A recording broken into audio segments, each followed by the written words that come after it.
Welcome to Blonde Sisters. Misters. I'm Michelle MUA. I'm Jazara the Savvy Diva. And we are here today to talk about things that come across our mind randomly. Random thoughts. Random.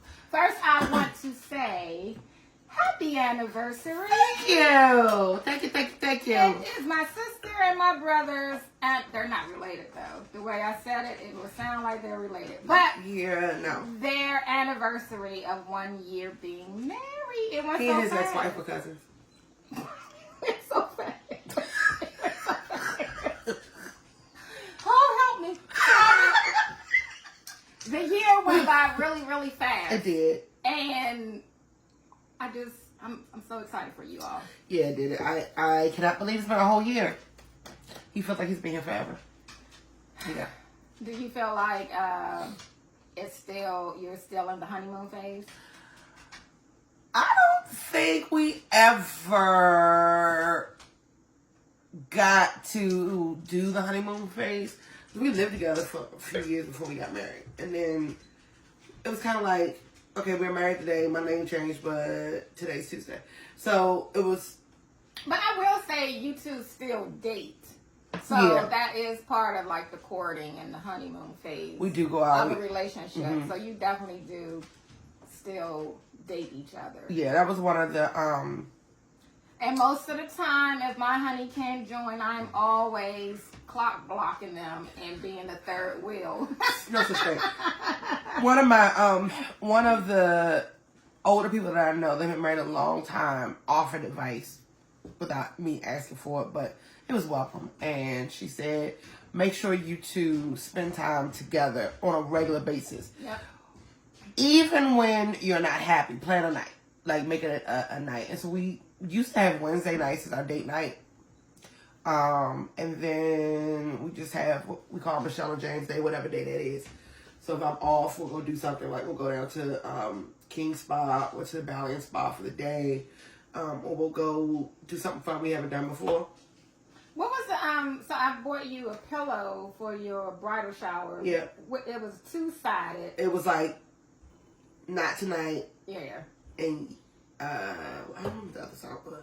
Something like it's on. It's on. It's on and popping. So it's on and popping and not tonight. So I'm taking it that it's always on the it's on side. Yeah, because I don't really have a period anymore, so it's never a not tonight.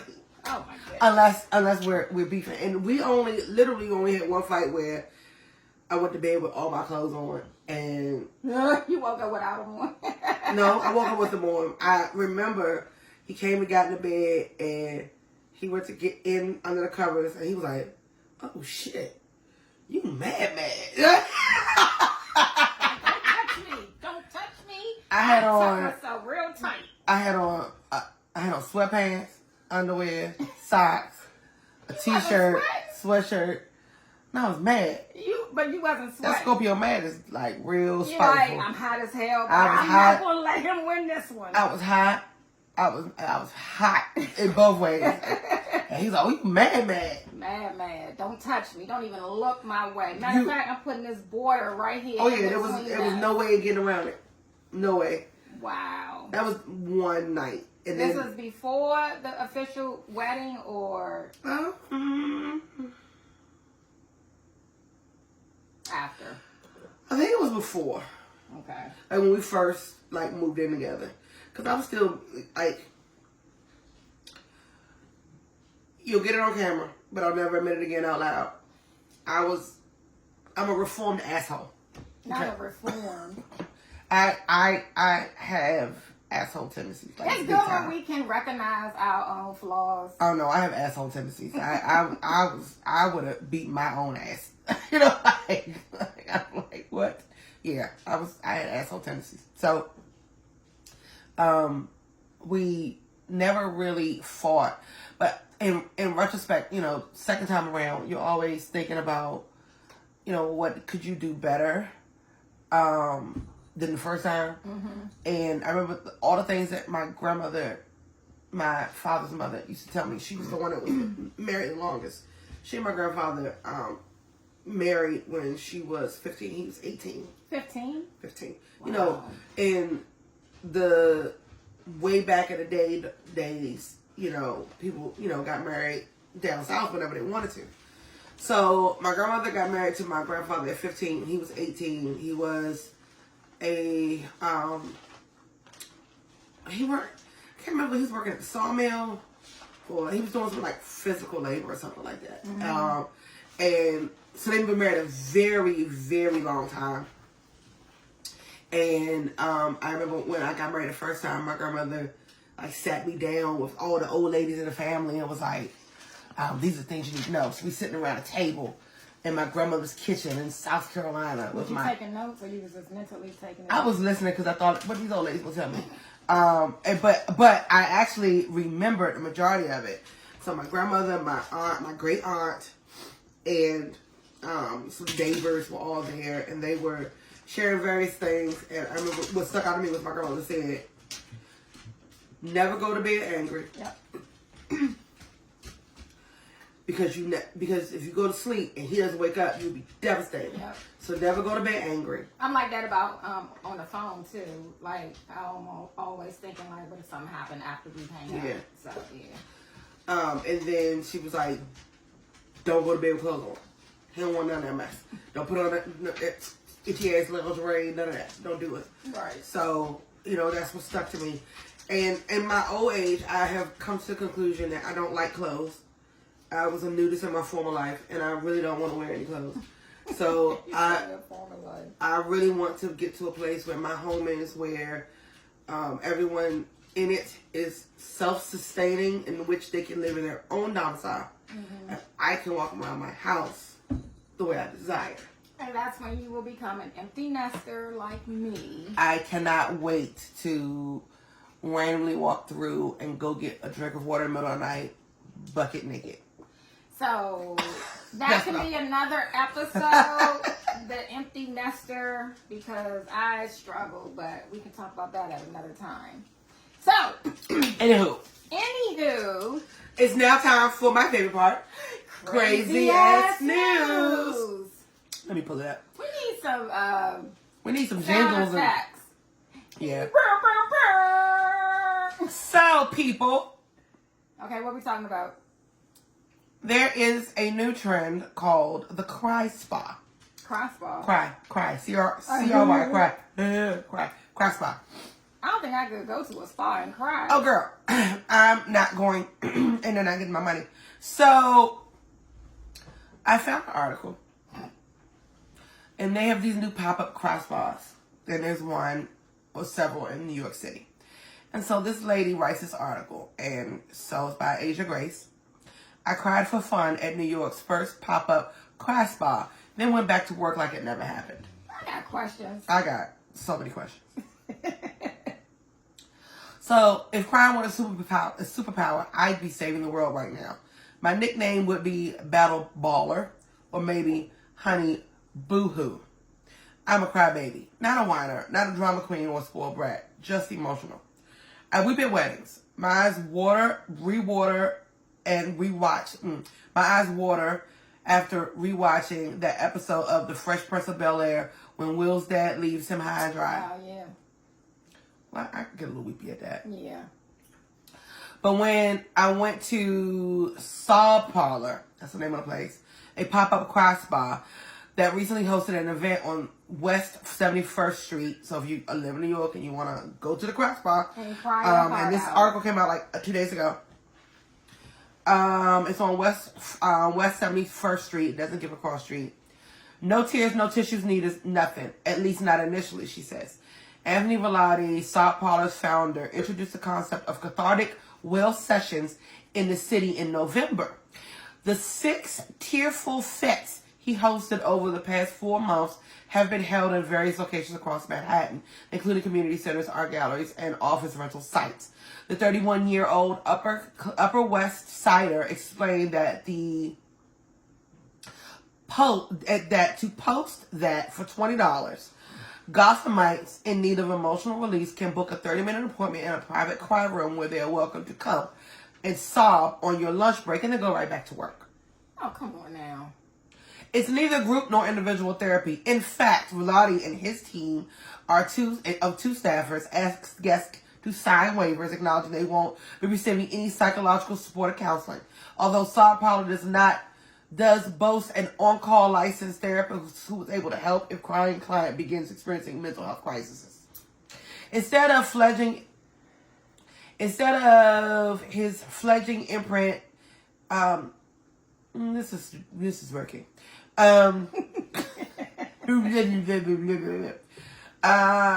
Moving down. So she goes to this place. She cries. And she says, I deal with a lot of stress on my job. And I work in a financial district. And they choose not to provide the other person's name that was crying with her. And they go into a room and they just cry for 30 minutes. Kelly, can I charge you $10 to come to my house and cry? Hell no, I'm not coming over there. First of all, you don't want to cry at my house? $10? I give you some water. First of all, I know I have the ugly cry, right? Have you ever just been like crying, you're pouring your heart out like, and you walk past a mirror and that stops you in your tracks because you're like, what the hell? Well, luckily the cry spa has a recovery room. It's like, I don't see me paying somebody. All right, first of all, I used to work in corporate America, so I did have an office. So I think I would just close my door if I needed to have a moment. I don't think I would leave my job and go to a cry spa for 30 minutes. Now I done took 30 minutes off of my lunch break. So and you ain't eating nothing. I haven't eaten nothing. That's something to cry about. Then you That's something worth crying. Then you're dehydrated, right? Now you gotta get back to your Now office. you gonna go back to your office and everybody go, are you okay? Are you okay? My eyes are puffy and dark. Girl, that'd be the end of my day. I'm taking a mental health day. You want me to pay you to allow me to go into this space to cry and have my little temper tantrum and then leave out? I got questions. I'm not sure that's something that's fitting for me. I don't know about you all, but I'm not paying anybody to just sit in another space to cry. First of all, I got questions. Dakota seems to agree. Our studio audience is chiming in. Appreciate. So I got questions. I got a lot of questions. Do they offer you libations after this cry session? It don't sound like it. No, not for $20. She would have wrote that in there if they gave you. Is the cry room soundproof? That's a good question, because can you imagine now you in your room sobbing uncontrollably and I hear you, so now I'm in mid cry with my issues and I'm stopping like, what's she crying about? Right. And then I'm like can I are we talking through the wall? Are you okay over there? Oh, okay. No. Tap if you need help. Girl. Never mind. So I couldn't do it. I'm good on that. I couldn't do it. I'm good on that. I couldn't do it. Well, speaking of crying, because men and women, I wonder, do men go? Now that's a good question. If men go, so I think that would be probably a safe space for them because men really don't cry, right? so. Not all men. I think not all women, not all men. I think an emotionally intact man who can share his emotions and feelings in a way, if they feel comfortable enough to cry for you, you should be sympathetic. No, but you should also be honored. Yeah. Because you are a safe space for them. Right. Right? However, a crying ass dude all the time, crying ass girl all the time, not just a dude. Don't get me wrong. Men that cry all you want. If you feel the need to cry. But there's a time when you cry, there's a time when you knuckle up, right? And that's for that goes for everybody. It goes for kids, it goes for women, it goes for men. And I think boys, if the boys were allowed to cry when they were younger, then you would have men who would be in tune with their emotions and would be all discombobulated. And then you wouldn't have these women who are being trained not to cry. Like, I remember people telling me, you don't cry in the street, you cry in your pillow, and that kind of thing. If you feel the need to cry to have that emotional release, you should do so. However, if you cry because somebody stepped on an ant, or if you cry because people don't put seasoning on your food, or you cry because, like, well, so and that was a personal dead, you know who you are. If you cry because today is Tuesday. I'm sorry. I don't have it for me. If you're always crying, we had someone that was always crying about something. What you crying about now? Like that's how what you crying about now. Yeah. But for somebody like me who never hardly ever cries, if you see a tear come out of these eyes, you know something's wrong. There's something wrong, or somebody is in danger. Yeah. So we had this conversation on another episode, and I was talking about how I do get emotional. I am an emotional person. And when I do cry, it's because I have no control of the situation and I can't put my hands on that person. And I'm angry. So it's not that I am, like a little punk. But you said to me one day, you was like, okay, you got 15 minutes. Get it out and get yourself together. And I need that sometimes because I may wallow in that. Just there's something about I understand. I don't do it, but I understand people need that release, right? And so I get it. So I understand that, and a good friend of mine, real good friend. I was one of the times I was beefing with the first husband, and I was having a pity party, and she said to me, "Okay, 3 minutes." You have 3 minutes to rant. Go ahead. After 3 minutes, we're not doing this anymore. Mm-hmm. We're moving on to a solution. Mm-hmm. And that's where I got the thing. That's good. Give yourself a moment to feel the feels, work it out, and then move on. No, that's funny because with anybody else, I'm like that. But if it's me, I'm like, I can't believe this. I just got to get it out. But anybody else, my mother, my child, like, let's go. Let's work it out. Like, what we gonna do now? Let's move forward. Let's come up with a solution and move forward. I don't have the solution driven for somebody else. Yeah. Well, I mean, when it's not you in it, you can actually see what clearer. Yeah. And you're not like covered in emotion. Well, with boys and men, like you said, when boys are told when they're younger, like, boys don't cry, stop crying, you gotta tough it out, soldier up. Like, I never said that to my son. And I feel like a lot of mothers have done that to their son, which is now why sometimes they emotionally can't handle rejection, right? Yeah. So we were just having a conversation the other day about how men, so I heard on the radio, I think it was a D.L. Hughley radio show, and women were calling in speaking about, I forget what the issue was, but I want to say a man like harmed this woman for not speaking to him or giving him her phone number. Yeah. So a lot of women were calling in, which surprised me. They were like, come on, we're grown. Like, if you don't want to get somebody your number, you don't have to. And I was thinking, where do they live? Because I've been cussed out at gas stations and been told, like, fuck you, bitch, you ain't all that. If I say, no thank you, I'm happily married, like anything.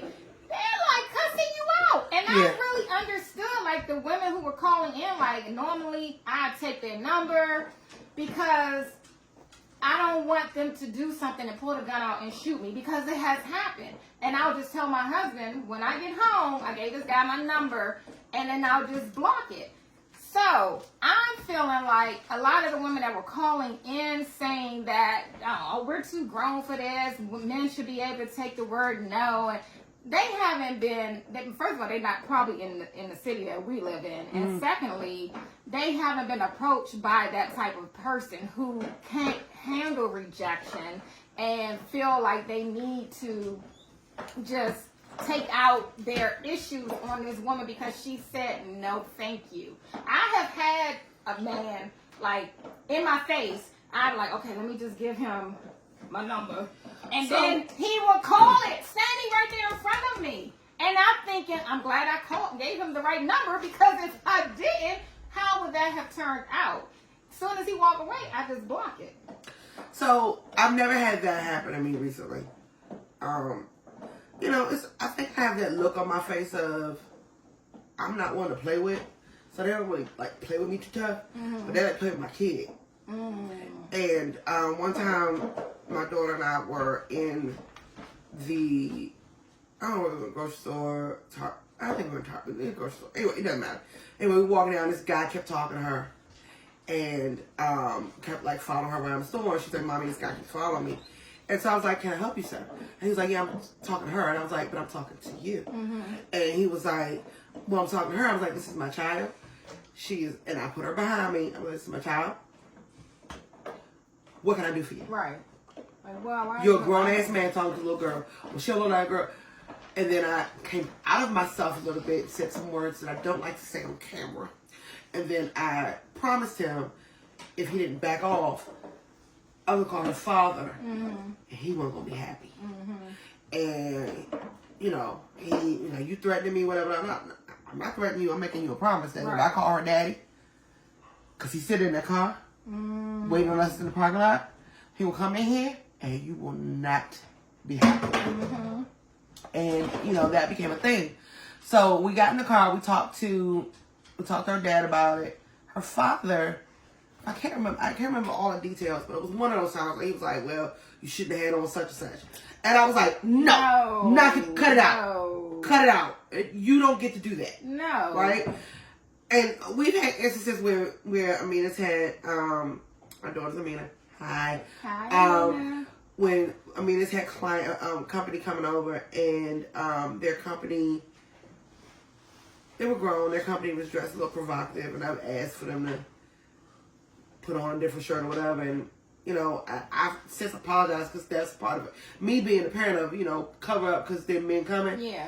There shouldn't be men coming that are going to be that way. And men should not even think that they can objectify Absolutely. a female Absolutely. because of what she has. Absolutely. And so when a woman should have the right to walk down the street butterball naked and not be bothered.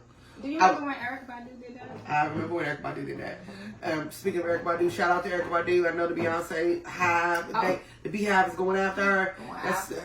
After her. I don't think she went nothing to buy it. She wouldn't get on Beyonce's internet and act ugly like that. She didn't do nothing by it. Let's just pass. So, at the end of the day, there's a video going viral on TikTok of a guy who was telling men how to go past the nose for women. No, it's no. No, it's no. No, it's not right now. No, it's not. Keep bugging me and I'm going to give in. Do you really want somebody that's going to give in? Right. But you know what? Oddly enough, the person that has the most confidence in the world is ugly people. They are used to somebody telling them no, and they like, "Oh well, let me come on out there." Yeah. That's how you see the ugly boys with the cute girls, because they the only ones that approach them. The ugly boys with the cute girls And got something else that the cute girl is more interested in. Money or that third leg. That third leg. Yeah. That third leg be legging. Especially if he walk by in some gray sweatpants, but For which my husband's not allowed to wear. Okay, so only in the house. Not even that. Not even that. Especially when company come over, you were like, "Go change your clothes." What are you doing? Not even me. No. I prefer my package unwrapped. So, yeah. Yeah, I've been approached so many times, and I always be mean mugging, thinking like that'll make somebody just walk by, like. No, when you mean mug, they walk up to you. Why don't you smile? Because I don't want to. Yeah, I've had people do that. Smile. Why don't you smile? I be like, how do you know what kind of day I've had? Like, don't tell me to smile. Who gives you the authority to tell me? Who has give you authority to autonomy over my body? Right. I have autonomy over my body. I'm not going to smile, and I'm not interested. No, thank you. I always thought saying, "Oh, no, thank you," would make someone be like, "Okay, she's not interested." But to constantly... Even now, when I'm saying, "Oh, thank you so much," I'll let my husband know that you appreciate. Unfortunately, I'm married. They don't stop at when you say, "No, I'm married. I'm happy." No, they don't stop at that. They're like, "Oh, you can't be that married. He ain't out here pumping your gas for you." I'm like, "Well, dang, like he's not even in the car. What are you talking about?" You telling I can't put my own gas? One time when when I had my Lexus, it was burning up oil, and I had to go get oil like once every 7 or 8 days, something like that. Like you call. But I never ran out of oil. Oh, somebody's in below the belt. I mean, so I was at the Exxon and I was pouring the oil in the car, and this guy walks up. He goes, "Can I do that for you?" I was like, "No, thank you. I got it." You don't want any help? No, I'm good. I got it. I don't need any help. Like, for some reason, they think that women can't do. First of all, I went and bought a funnel, so I wouldn't spill all over my damn car. Right. So I didn't want to smell it for the rest of the day. So I had a funnel in my trunk, so I went into my trunk, got my funnel, popped up, and oh, you a pro. Why does your man not take care of this for you? There's no man here. I'm on my way to work. Please leave me alone. I don't have time for this. I know what I'm doing. Thank you. I'm satisfied. He said, well, let me make sure you pour in the right hole. Dude, this is my got car. it. If I want to pour oil in the socket, in the part that says washer fluid, it's my business. But I know where it goes. It's engine oil. But that goes back to they were not taught healthy tools to accept rejection, accept the word no. They were never told and taught how to deal with their emotions. And so they get all full of like, what? Just like the guys who killed that poor girl at the subway over the week. Like, whatever happened, she said no. What is our responsibility as parents? Like, it starts with us, right? Mm-hmm. When we raise these boys need to be raised in a way in which they are able to check their emotions and they understand no means no. Like, I had a conversation with my son on the way back taking him back to school. I had a conversation with him about voting, of all things. Mm-hmm. And I said, well, I know you don't want to vote. However, this is the thing that I want you to understand. They are actively looking to take away the rights of your mother and your sister. So your mother and your sister will not be able to have choices over their own body. So while you think voting is nothing to do, you don't have any kind of anything with that. Mm-hmm. Voting is more important than just for the president. It's for your local. It's for like your local representation. It's your council members. It's your small laws. Your laws. Your national. All the things that are close to you. So while you may not think it's important, it is very important. So they're actively seeking to take away your sister's rights and your mother's rights, right? Mm-hmm. I can only imagine what that looks like. That could save that for a whole other episode. Yeah, whole nother of what that will look like. But it's important. And no means no. No means no. And if a girl says no, it don't matter what state you are in the thing, get your ass up and leave. Leave. She said no. Leave immediately. And on that note, we're leaving you all. Thank you. We are wrapping it up. Have a wonderful week. If you have any comments based on anything that we spoke about today, comment in the comment section. And we'll see you later. Bye.